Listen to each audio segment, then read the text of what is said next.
Welcome to the Vegas Check-In. I'm Michael Movestro. The Vegas Check-In is a program where we check in on Las Vegas vloggers, bloggers, podcasters, and visitors to see how they're doing during this time and to gauge their thoughts on the present circumstances in Las Vegas. Joining me today is my friend Bonnie of LasVegas4ever.com message forums and Facebook page. She's also a former writer at My Old Baby, Vegas Bright. Bonnie, welcome to the Vegas Check-In. Howdy. Happy to be here. Glad to have you here. You're looking radiant. You're looking wonderful. You have a glow about you. Good. It's probably the two lights that are in front of you. Awesome technique. So let's get started. You have an incredible history in the Las Vegas, the Vegas sphere, basically. It's with blogging, message forums, things of that nature.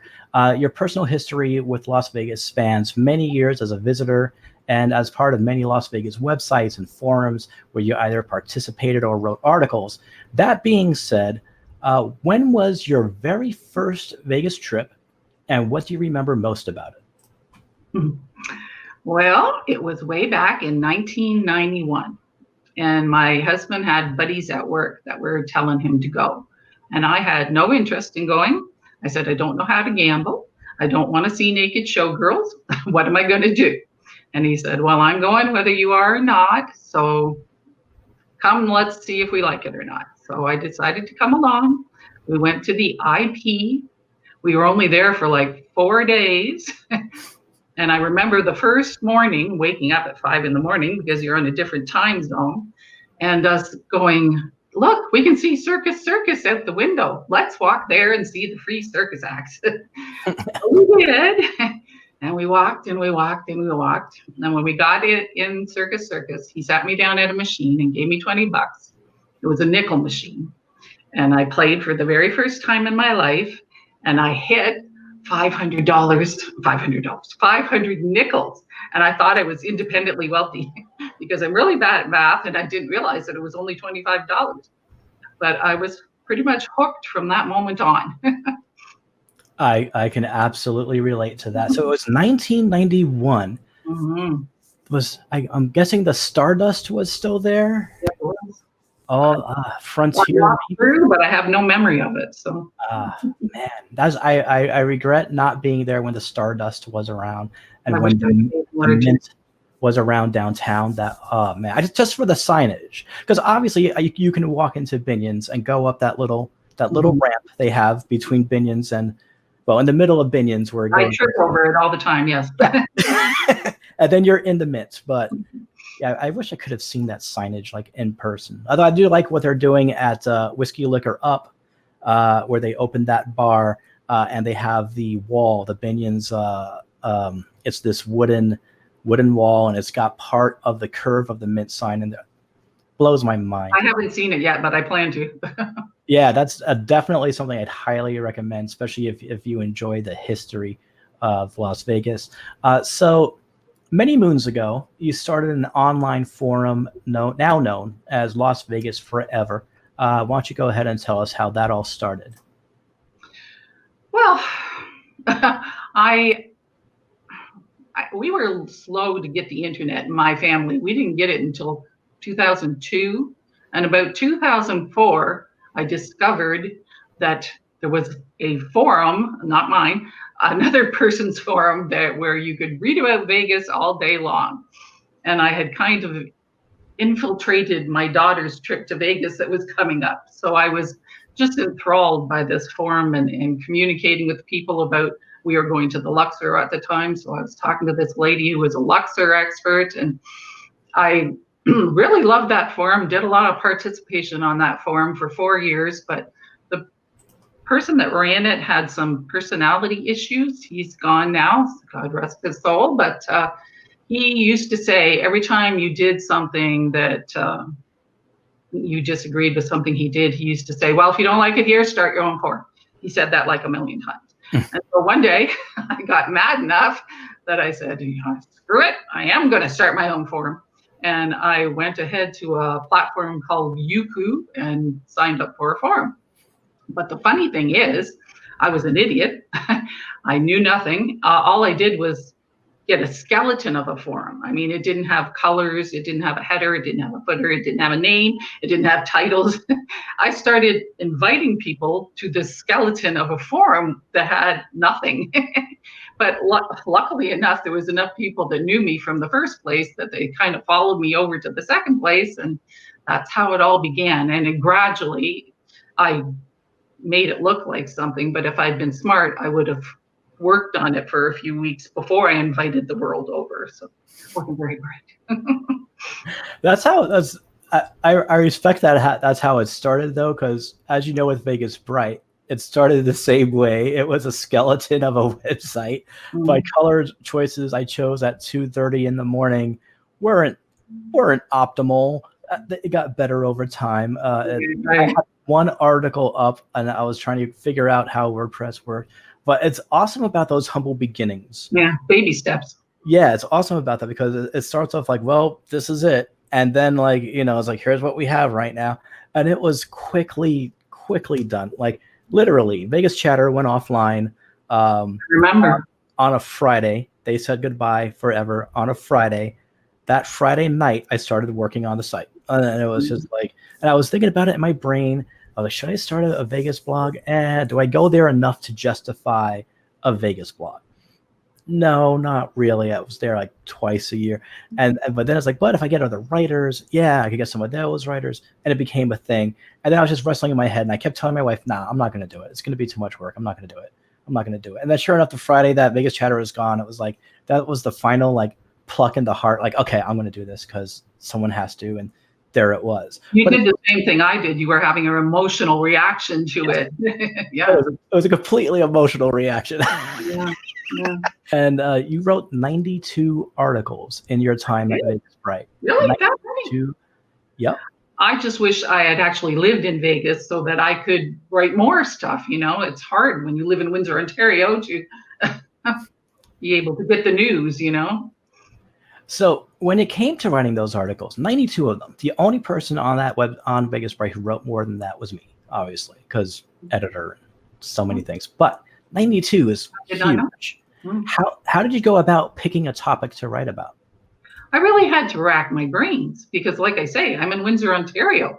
I can't go to the latest opening of a show or go to a restaurant or whatever.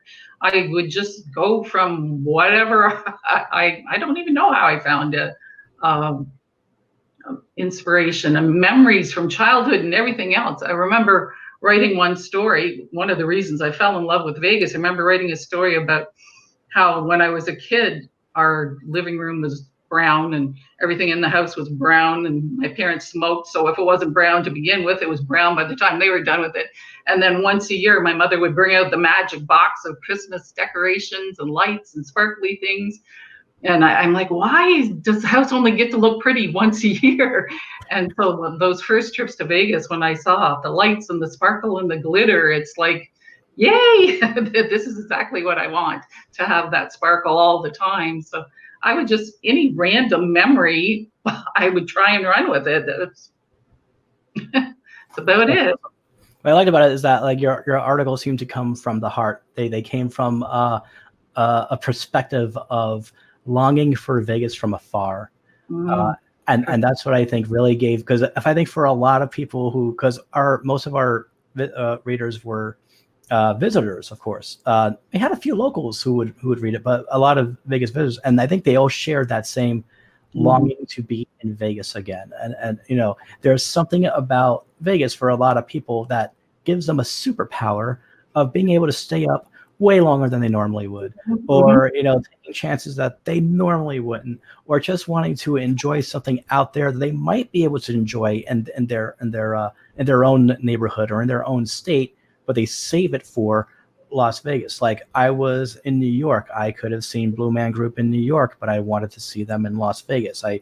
We have a Gallagher Steakhouse in New York. We have many great food and all that stuff in New York, but I would always save my money to enjoy those things in Las Vegas. And you know what else I've noticed? I have less pain in Vegas. I've got lots of ouchies, but they bother me less in Vegas.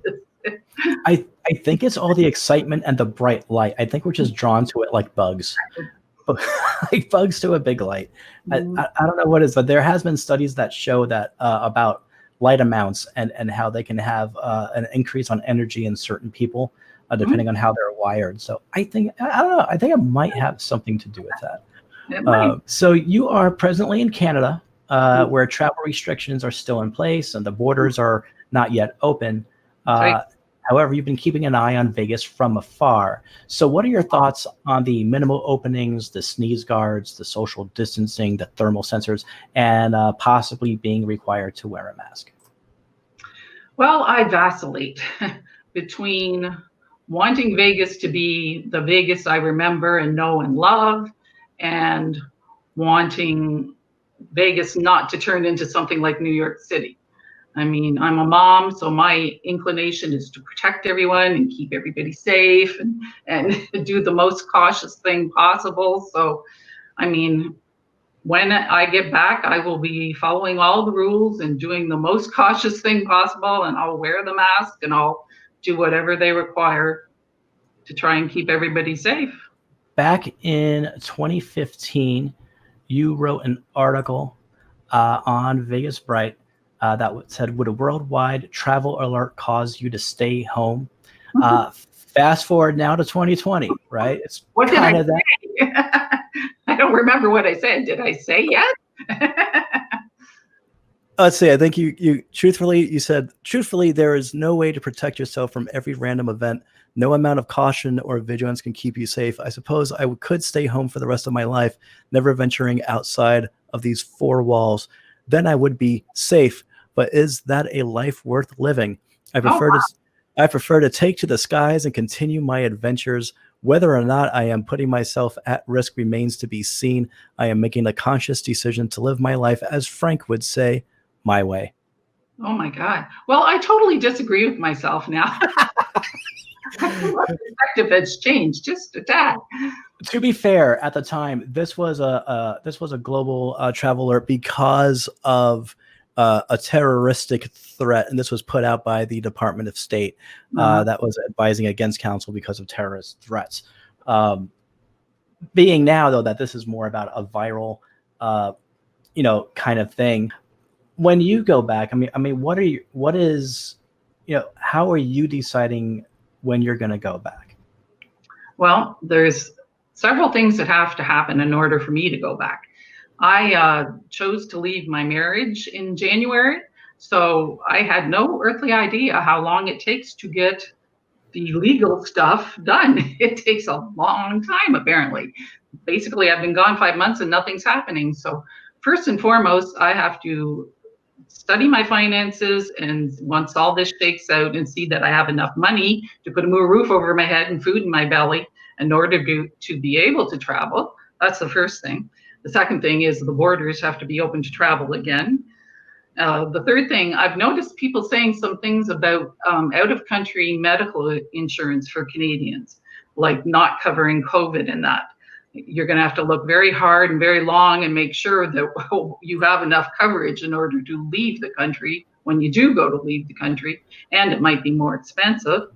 And then, like you say, I'm going to be watching very, very carefully what the numbers do when they start opening up again. Like, I used to read every single trip report that everybody wrote.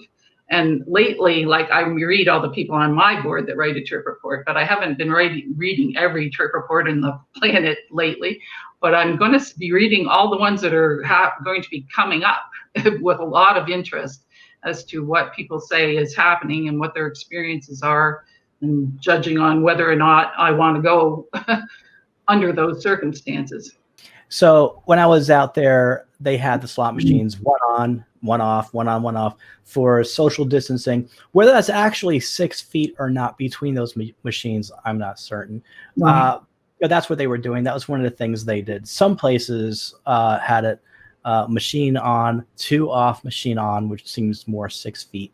So basically what it does is it limits the amount of machines you can play. But at the same time, have you ever gone to Las Vegas where somebody was at every single machine? I think there's an overpopulace of slot machines in casinos. I think they like to put out as much variety as possible for as much walking coverage so that someone's eventually going to get tired and sit down and play. But I've never seen them packed to the point where there is someone on every single machine. And some of these casinos have thousands and thousands of slot machines. I've never seen them packed like that at a casino in Vegas. I have seen them in like river boats and things like that. But the thing is, I have favorite machines. And if my favorite machine is turned off, I'm going to be pissed. Yeah, I totally get that part. What they did, this was from a while back at Aria, where they were showing, whoops, where'd you go? Whoop, where did we go? Here we are. They were showing at Aria. Let me see if I can make this a bit bigger. Let's zoom in on that beautiful casino stuff, where they're doing a lot now pods, where they are changing the configuration. Instead of having banks, they're doing pods. So you have like one this way, that way, like a cube somewhat, or like a cube where they have one person there, one person. Let me use my pointer. One here, one there. There's this one random chair here next to two machines. I'm not sure who that's for, but it looks like that's what most of the places are going to be going with now are these. But it creates more space, right. I think, for walking around. That would be great. The things I would care about is, like, part of my trip, an important part is shows. I usually see like 5-6 shows every trip. Will the shows be back? Well, that would be an important thing to me. I mean, I don't care about clubs or pool parties or whatever, but will the shows be back, you know?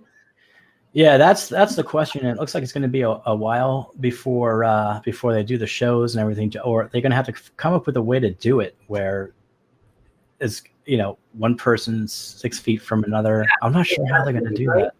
That might be a waitress giving me a drink while I'm slotting. I think they said that's still going to happen, but I mean, if you're wearing them, well, you guys see, the trick is you got to get that straw underneath the mask, right? You got to, you got to get it underneath the mask or whatever. But even then, I mean, if someone sneezes as a waitress is carrying you your drink and those particles land in your drink. Right. Yeah. I don't know. I'm usually there every Halloween. What's going to happen to Halloween? Halloween is packed. Like, what is going to happen to Fremont Street on Halloween? It's going to be packed. Is it? Yep, it's going to be packed. Social distancing. People don't. I think that the majority. I don't want to say the majority of people, but there are people who just are not going to care, and we're already seeing it. There are people who go out in public without wearing their masks, and the thing is, wearing the masks, that they say we should wear those cloth masks or whatever, don't save us, the people who are wearing them. Because the way this thing works is that it's a virus and it has a certain size of something called a myron. I think it's a myron, 0.5 myrons to 2.5 myrons. Cloth masks don't really prevent those from being inhaled. The idea is that if you have a cloth mask and you are asymptomatic, you're not showing any symptoms, that if you sneeze or cough, they've done studies that show it'll keep it within your person. It'll keep it closer to you than going out and getting somebody else with it.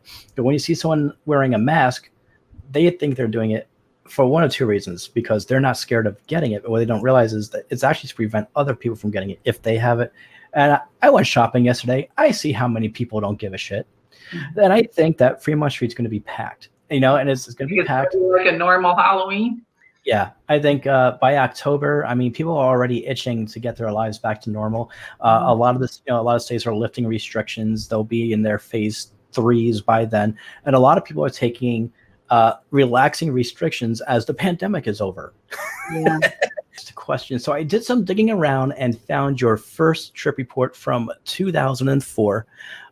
This was on your original forum. One thing in particular that you said, which caught my eyes, it said, "This turned out to be a wise decision because I had my best gambling night that evening, found some of my favorite Blazing 7 quarter progressives, and hit the jackpot for my first and only hand pay of the trip.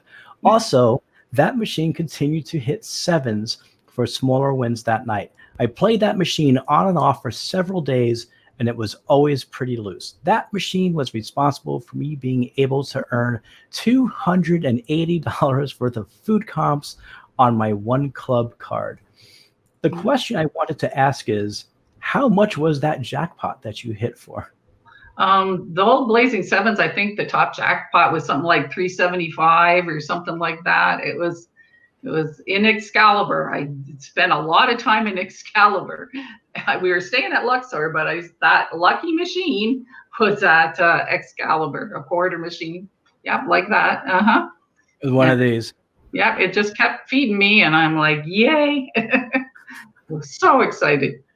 Oh, was that the moment that you got like hooked on slot machines? Oh, yeah, pretty well, because also that trip, like I went in 91 and I went in 97 and I went in 2004, and I'm like, this 7-year thing is for the birds. It's too long in between trips. This trip in 2004, I had infiltrated myself into my daughter's trip. My husband sent me thinking that I would chaperone my daughter and her friend, but actually no chaperoning was being done. And so they went their way, I went my way. And it was 5 days of just doing whatever I wanted, whenever I wanted, which was so unusual for me. So like I said, I just had such a blast, and that machine kept feeding me enough money that I could keep playing. So it's hard to find one of those machines nowadays, but you could find them back then. Over your time of visiting Las Vegas, which has been a bunch of years, you've been to a lot of buffets over the course of your trips. Which Vegas buffet stood out the most to you in all of your trips? Oh boy. I love buffets, but mainly I love buffets because I can get 2-for-1s, or I can get them free with the My Vegas game. So I'm usually about eating cheaply so that I have enough money to gamble. That's the whole thing with me and buffets. But I can find something edible on all of them. Probably my favorite buffet is just Main Street Station. Even if it's not glamorous food, I love that room. It's so beautiful. I could just sit in there for 2 days. I just love that place. So in all your years of visiting Las Vegas, what is your favorite and fondest Las Vegas memory? Oh, let's see. 2008, I was staying at Paris, had my sister-in-law with me, and it was like the end of the night, about 2 a.m, and I had about $100 left, and I went over and put it into a dollar Blazing Seven, not a quarter Blazing Seven, a dollar. Whoa, now. Wow. Yeah, I thought, okay, this is going to be over in 2 seconds. And I won $2,000. And to top it off, the next night I went back to that machine around the same time, put in $100 and won $2,000 again, back to back. Lightning struck twice. Yes. Wow. It's like, wow, that's the luckiest I've ever been. And I was just over the moon. Yeah, what can top that, right? So I've got bad stories, like the time I left $600 in a machine at Paris. Oh, yeah. Oh, that's yes, I believe you wrote an article about that called "Forgetting Your Tito." Yeah, that's what that was. I remember that. That's $2,000. That's the thing. It's like I'm used to playing pennies, and then every once in a while, if I want to feel really, really ballsy, I'll play quarters, like just for fun. Yeah, but I tried a dollar. I think I tried dollar machines, and it just never worked out for me. So yeah, I don't know. Maybe one day. The way they are nowadays, they just don't hit like they used to. Yeah, that's what she said. What are the first 3 things you like to do when Las Vegas is fully open? Everything is back to normal. Everybody's vaccinated. The vaccine is out there. Americans are vaccinated. Canadians are vaccinated. Everybody from every country is vaccinated. Las Vegas is back to its full, booming Vegas. Typical, loud, proud, crowded Vegas. What are the first 3 things that you want to do? Well, like all of us that go all the time, we all have our favorite things. So I'm going to be boring and say some of the things I talk about in every single trip report. I'll probably go back to the plaza because I love the plaza. It feels like home to me. I mean, Jonathan Jossel is like the sweetest guy ever. And the second thing I would do is to have a meet for my board members. And Jonathan always lets me have a meet there at the plaza. And I just love staying there. And probably the third thing would be to go to Ross again. My clothes are getting old and depleted. I need a new outfit. I have to go there. They're cheap. So those are the 3 things I would be doing first.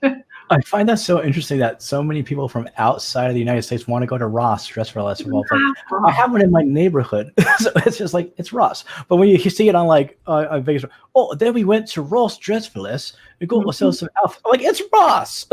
But we don't have those prices up here. Yeah, that's a good point. If you could talk to every Las Vegas enthusiast right now, people who love Vegas, can't wait to go back, you get it, because you are a Las Vegas enthusiast. I'm a Las Vegas enthusiast. People on your forums are Las Vegas enthusiasts. What are some points of positivity you'd like to leave with them? Points of positivity. You stumped me this time.